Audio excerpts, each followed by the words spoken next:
स्वागत है आप सभी का हमारे YouTube चैनल राज कहानी पर। शाम का समय था। आसमान में हल्का अंधेरा फैलने लगा और ठंडी हवा चल रही थी। शहर के एक छोटे से कमरे में बैठा राहुल अपनी पुरानी लकड़ी की मेज़ पर झुककर कुछ लिख रहा था।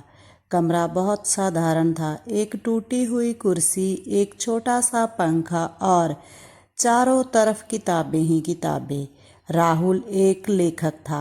वह कहानी लिखता। उसकी कहानी लोगों को बहुत पसंद आती थी। लोग कहते थे कि राहुल की कहानियों में दिल होता है, दर्द होता है और सच्चाई होती है। लेकिन बहुत कम लोग जानते थे कि राहुल की कहानियों में जो दर्द होता है वह उसकी अपनी जिंदगी का दर्द है। उसकी माँ पिछले कई महीनों से बीमार थी। वह अस्पताल में भर्ती थी। राहुल हर रोज़ अस्पताल में जाता, माँ के पास बैठता और उनका हाथ पकड़कर कहता, माँ आप जल्दी ठीक हो जाओगी। माँ मुस्कुराने की कोशिश करती और कहती, मैं ठीक हूँ बेटा, तुम चिंता मत करो। लेकिन राहुल जानता था कि माँ ठीक नहीं है।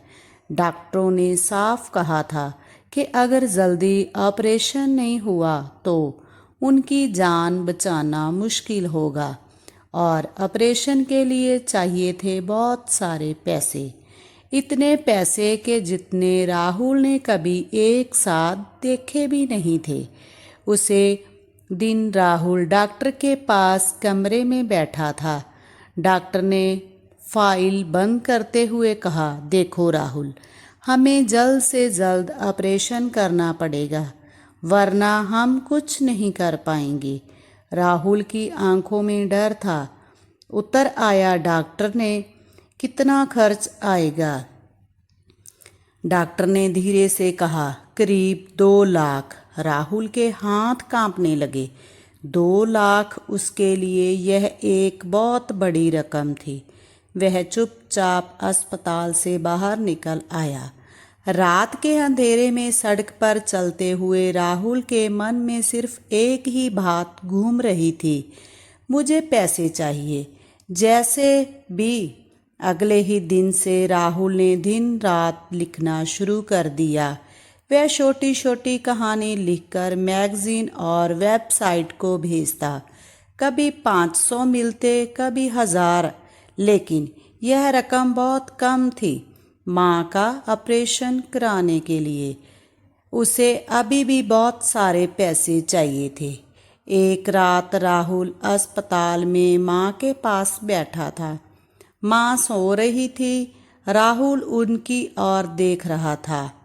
उसे याद आया, जब वह छोटा था तब माँ रात भर जाग कर उसके लिए कपड़े सिलती थी ताकि राहुल की पढ़ाई का खर्चा निकल सके।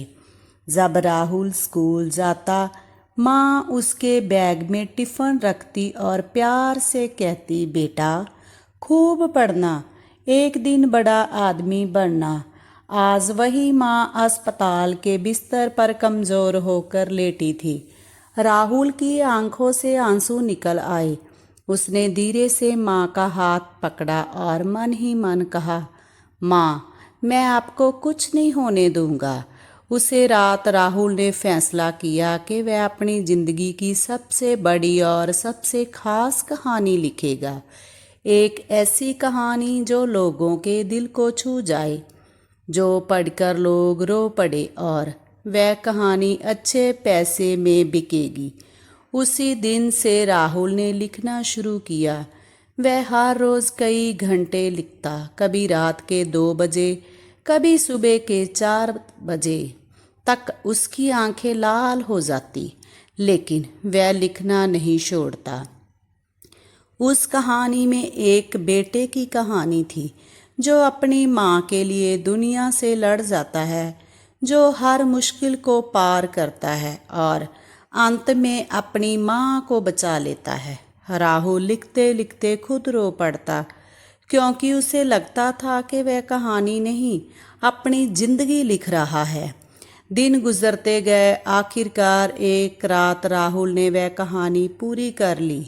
वह बहुत खुश था। उसे पूरा विश्वास था कि यह कहानी ज़रूर बिकेगी और इससे मिलने वाले पैसों से वह अपनी माँ का इलाज करवा पाएगा। सुबह होते ही राहुल अस्पताल जाने के लिए तैयार हुआ, लेकिन जैसे ही वह अस्पताल पहुंचा, उसे कुछ अजीब सा महसूस हुआ। कमरे के बाहर डॉक्टर और नर्स खड़े थे। राहुल का दिल तेजी से धड़कने लगा। वह दौड़कर अंदर गया और जो उसने देखा, उसे देखकर उसकी दुनिया रुक गई। माँ बिस्तर पर बिल्कुल शांत लेटी थी। उनकी आंखें बंद थीं और मशीनें भी बंद हो चुकी थी। डॉक्टर ने धीरे से राहुल के कंधे पर हाथ रखा और कहा, हमें माफ़ करना राहुल, हम तुम्हारी माँ को नहीं बचा सके। राहुल वहीं ज़मीन पर बैठ गया। उसकी आंखों से आंसू रुक नहीं रहे थे। वह बार बार माँ को हिला रहा था। माँ उठो, माँ देखो, मैंने कहानी पूरी कर ली है। लेकिन माँ अब कभी नहीं उठने वाली थी। कुछ दिनों बाद राहुल अपने छोटे से कमरे में बैठा था। कमरे में वही मेज़, वही कुर्सी, वही किताबें थी, लेकिन अब सब कुछ खाली लग रहा था। उसके सामने वही कहानी रखी थी जिसे लिखने में उसने पूरी ताकत लगा दी थी, लेकिन अब उस कहानी का कोई मतलब नहीं था, क्योंकि जिसके लिए वह लिख रहा था वह अब इस दुनिया में नहीं थी। काफ़ी देर तक चुप रहने के बाद राहुल ने वह कहानी उठाई और उसे इंटरनेट पर पोस्ट कर दिया। उसने लिखा, यह मेरी ज़िंदगी की आखिरी कहानी है। कुछ ही दिनों में वह कहानी बहुत वायरल हुई और लाखों लोगों ने उसे पढ़ा। हर कोई रो पड़ा, और लोग कमेंट में लिख रहे थे, इतनी दर्द भरी कहानी हमने कभी नहीं पढ़ी। लेकिन किसी को यह नहीं पता था कि वह सिर्फ कहानी नहीं थी, वह एक बेटे का सच था। कुछ महीनों के बाद राहुल ने लिखना लगभग छोड़ दिया। अब वह ज़्यादा कहानी नहीं लिखता था, लेकिन कभी कभी रात को वह अपनी पुरानी डायरी खोलता और उसे आखिरी कहानी को पढ़ता। फिर आसमान की ओर देखकर धीरे से कहता, माँ, यह कहानी आपके लिए थी। और उसकी आंखों से फिर आंसू निकल आते, क्योंकि वह जानता था वह कहानी सच में उसकी आखिरी कहानी थी। अगर आपको हमारी यह कहानी अच्छी लगी तो हमें सब्सक्राइब, लाइक, कमेंट और शेयर ज़रूर करना।